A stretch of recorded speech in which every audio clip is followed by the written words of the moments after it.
안녕하세요. 홍정기 일병 엄마 박미숙입니다. 지난 9월 10일 국민의힘, 더불어민주당, 조국혁신당 당 지도부에 면담 요청을 드렸습니다. 지난 19일에 조국혁신당 조국 대표님과 박은정 신장식 의원님, 그리고 더불어민주당 김민석 원내 수석 부대표님을 만나 뵈었고, 오늘 이렇게 한동훈 대표님도 만나 뵙게 되었습니다. 감사합니다. 오늘 또 이렇게 저희 아들 홍정기 일병과 또 함께 왔습니다.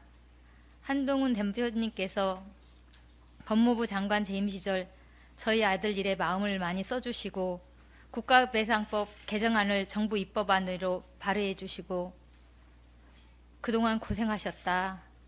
오늘 이 장면 국회에서도 볼 거다. 이젠 우리가 하겠습니다. 고 말씀해 주셔서 너무 고맙고 기대하며 마음 졸이며 기다렸습니다. 비록 21대 국회에서 임기 만료로 폐기된 아쉬움이 있지만 22대 국회에서 같은 법을 조국혁신당 신장식 의원님, 국민의힘 엄태영 의원님께서 각각 발의해 주셨고 더불어민주당 김민석 의원님께서도 발의하신다고 들을 만큼 여러 당이 합심하여 무리 없이 빠른 시일 내에 통과될 것을 다시 또 기대해 봅니다. 지난번에도 이번에도 제가 앉은 이 자리는 국가의 부름에 응해 나라를 지키다 가족의 품으로 돌아오지 못하고 먼 길을 떠났지만 국가로부터 합당한 예우를 받지 못한 모든 대한의 아들들이 만든 자리입니다. 우선 우리 아이들이 대한민국 법률이 규정하는 말을 소개해드려 봅니다. 먼저 국가수호 안전보장 또는 국민의 생명, 재산 보호와 직접적인 관련이 없는 직무 수행이나 교육훈련 중 사망한 사람, 군인사법에서 순직 상임형에 해당하는 군인들을 설명하는 말입니다. 오랜 싸움 끝에 저희 아들은 순직 3형에서 2형으로 변경되었습니다.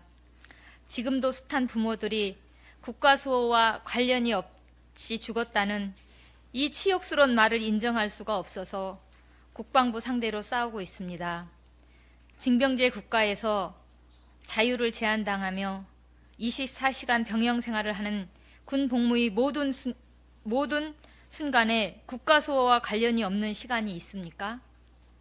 간부든 병사든 군 복무와 관련된 죽음은 모두 국가수호와 관련이 있는 것입니다.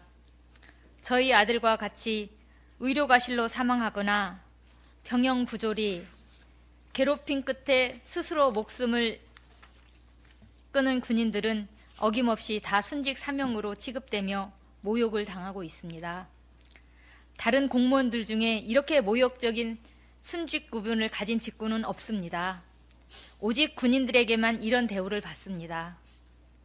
둘째로 재사망 군경, 군인이나 경찰, 소방 공무원으로서 국가수호, 안전보장 또는 국민의 생명, 재산 보호와 직접적인 관련이 없는 직무 수행이나 교육훈련 중 사망한 사람, 질병으로 사망한 사람을 포함한다.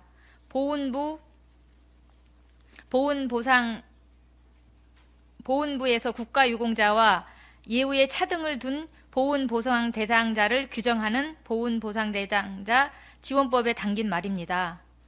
전기를 포함해서 대부분 군인 사망자들이 재사망 군경으로 분류되고 있습니다. 군인들이 하는 일이 국민의 생명 재산 보호와 관련이 없을 수 있습니까? 이것 때문에 또 수많은 부모들이 국가유공자로 보훈 예우를 바꿔달라고 지정 변경 소송을 합니다. 저도 5년째 소송을 하고 있습니다. 올해 초 1심 법원에서 저희 아들을 유공자로 인정해주라고 조정 권고를 했는데 보훈부가 거부했습니다. 그리고 나서 재판부가 바뀌었는데 새로운 판사는 대뜸 저희 아들이 죽은 것이 왜 국가 탓이냐는 식으로 저에게 질문했습니다. 세상을 떠난 군인들에게 모욕 주고 하찮게 여기는 국가에 군인들에게 헌신과 희생을 요구할 자격이 있습니까? 셋째, 군인, 군무원, 경찰 공무원 또는 예비군 대원이 전투 훈련 중 직무 집행과 관련하여 전사 순직하거나 공상을 입은 경우에 본인이나 그 유족이 다른 법령에 따라 재해보상금, 유족연금, 상해연금 등의 보상을 지급받을 수 있을 때에는 이 법 및 민법에 따른 손해배상을 청구할 수 없다. 국가배상법에 나오는 이중 배상 금지 조항입니다. 군인은 쓰다가 죽으면 버리는 물건인가요? 국가가 잘못해서 죽였으면 국가가 배상을 해줘야 하는 건 상식인데 법률로 그것을 막아 놓다니 기가 막힐 뿐입니다. 박정희 정부 때 만들어진 이 악법이 아직까지 살아있다는 것도 놀랍습니다. 제가 소개해드리는 것 이외에도 사망한 군인과 그 유가족들을 억울하게 만드는 법과 규정이 한두 가지가 아닙니다. 저 같은 유가족들이 아이들 영정사진 듣고 거리를 헤매고 국회를 찾아다니며 바꾼 것들도 많습니다. 아니, 제가 우리 부모들이 바꾼 것이 아니라 우리 소중한 아이들이 돌아오지 못한 우리 아이들이 저 세상 가서도 편히 쉬지 못한 채 억울함에 바꾼 것들입니다.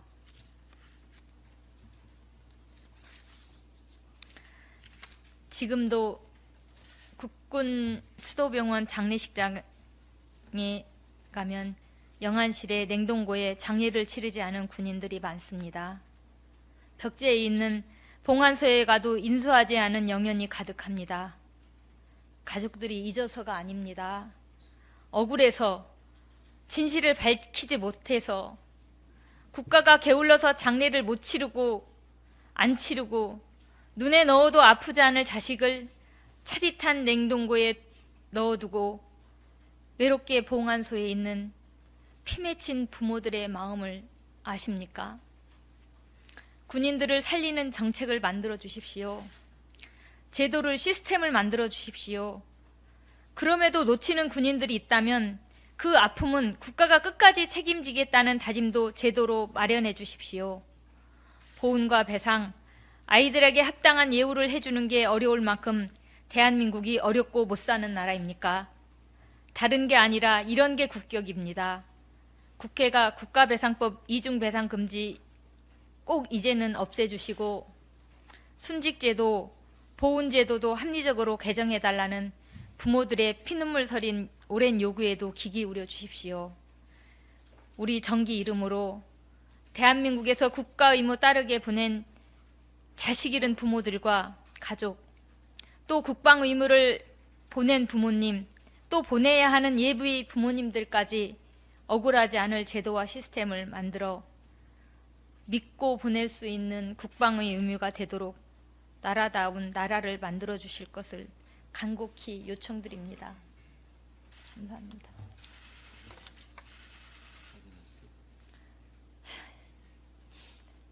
저는 그대로요. 저는 사실은 그때 대표님께서 장관님 시절에 저보고 그랬잖아요. 지금까지 애쓰셨다. 이제 우리가 할 일이고 국회에서도 이 모습을 보고 있을 거다.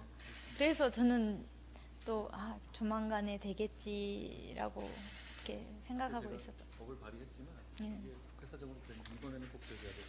그래서 어쨌든 이번에는 또 야당들도 다 만나 뵙고 그렇습니다. 이견이 없다는 얘기를 들었고 뭐 여당에 또 추진하고 계시는 거니까 이제 좀 매듭 지어주시고 또 군에서 또 많은 억울한 죽음들이 아직도 계속 현재 진행형인데 그런 것들을 종지부를 찍는 어떤 그런 제도나 이런 시스템이 이제는 좀 제대로 만들어 주셔야 되는 거 아닌가.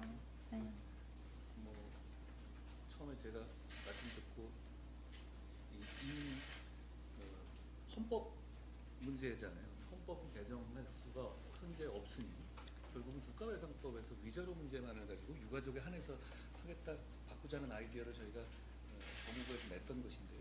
그게 부족하지만 그래도 조금은 사실 그게 유가족들이 그렇게 배상을 받겠다는 것이 그렇게 돈 문제 이런 것보다는 어떤 명예에 관한 문제가 그쵸. 크죠. 그게 거기에서 얼마만큼 잘못을 인정받으면 그거로 인해서 이제 아이 명예 회복하는데 그런 차원에서 국가배상법상의 유가족 위자료를 살리고 그리고 경과 규정을 통해서 현재 재판이 진행되는 분들까지 그 개정 내용이 적용되게 하는 그 저희가 발의했던 법무부안이 우여곡절부터 어떻게 보면 제가 우여곡절부터 이 정치로 와서 마무리를 하게 됐는데요.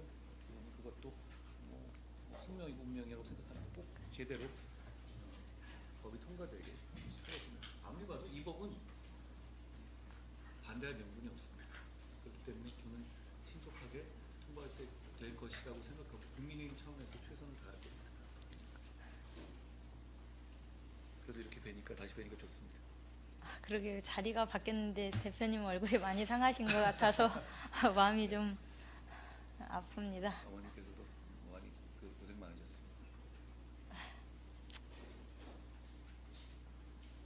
이번엔 잘 될 겁니다.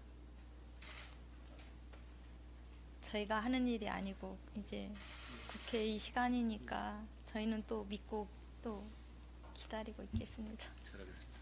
잘 부탁드립니다.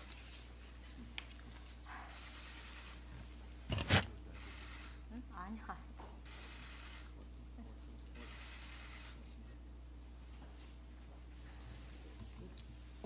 아니, 같이 왔어요. 네네네네네, 같이.